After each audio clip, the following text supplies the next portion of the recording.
It's no longer natural to work full-time. Anya Sturzman may have hit on the holy grail of work-life balance, and this.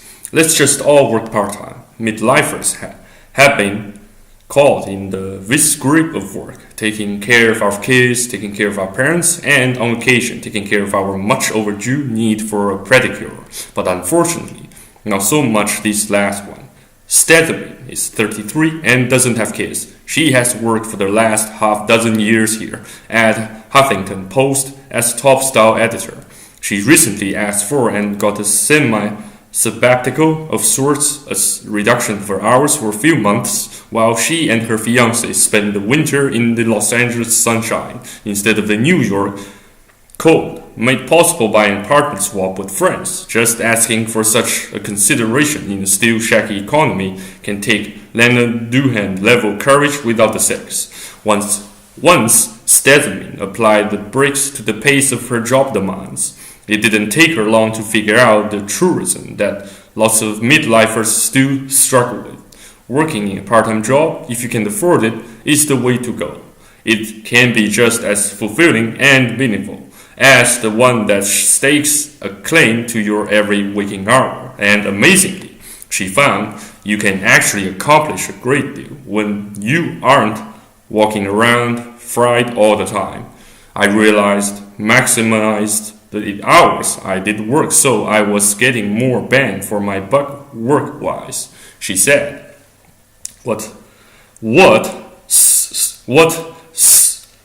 Stedman discovered is that a 24-hour day just doesn't have enough room in it for a 12 or 14-hour commitment to staring at the computer screen.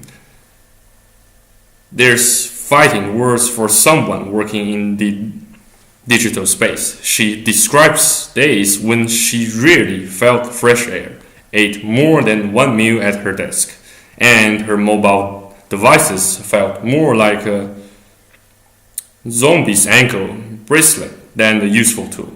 Part-time work is basically the solution to everything, said a much happier Stedman, who is ending her part-time leave and about to return to full-time hours, refreshed for sure, but certainly wistful. She's been working a 5-hour day since January and says she feels like she's cracked the code on work-life balance. And it's this: you need to work and play in equal amounts.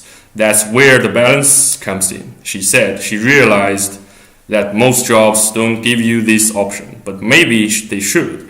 And of course, there is a 800-pound gorilla we all see in our paths, the affordability question. I'm sure at least a few of you are shaking their heads about now and saying, yeah, I can't live on less. Well, actually you can. You just have to want to.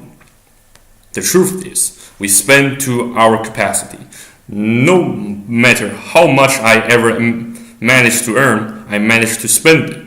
We adjust our lifestyles to our income levels. In Stedman's case, she's not sure what she would do without Trader Joe's food and wine. It becomes a matter of learning to live on less. Fewer meals out in exchange for more meals around the dinner table with the family. Fewer surfing trips to Hawaii, but having the energy and time to paddle out to watch the sunrise from your board off the beach. That's a half-mile away. Community college for our kids instead of 4-year alma mater now takes 6 years to complete. And figuring out what's seriously more important to you, your health, your stress level, your happiness versus your sense of self-importance that comes from responding to the boss's text within 15 seconds. So before you shoot down my young friend's plan, at least hear it out. It only works when we all get on board and commit to change the corporate culture. In the world inspired by Stedman, all jobs would be 25 hours a week under a giant job sharing plan. An employer would adjust pay accordingly and stagger schedules based on the company's need. Remember shift work? Yes, pay is a bit higher for the less attractive shifts. But remember that what's What is a less attractive work shift for someone in one life stage is ideal for someone in another. I'm happy to be at my desk by 7 a.m. if it means I can leave and meet the school bus. The single guy who sits across from me has heard about 7 a.m. but has likely never seen it. Who makes decisions if everyone's working fewer hours? The same better skilled, more experienced people? In Stratman's case, several of her deputies were trained and empowered to run the day-to-day operations. Big decisions wait for her. She works the last 5 hours of our corporate day, ensuring that nothing is held up overnight waiting for her sign-off. HuffPost editors in general are encouraged to be very self-sufficient. It's how we roll, and if mistakes are made, we aren't quick to crucify.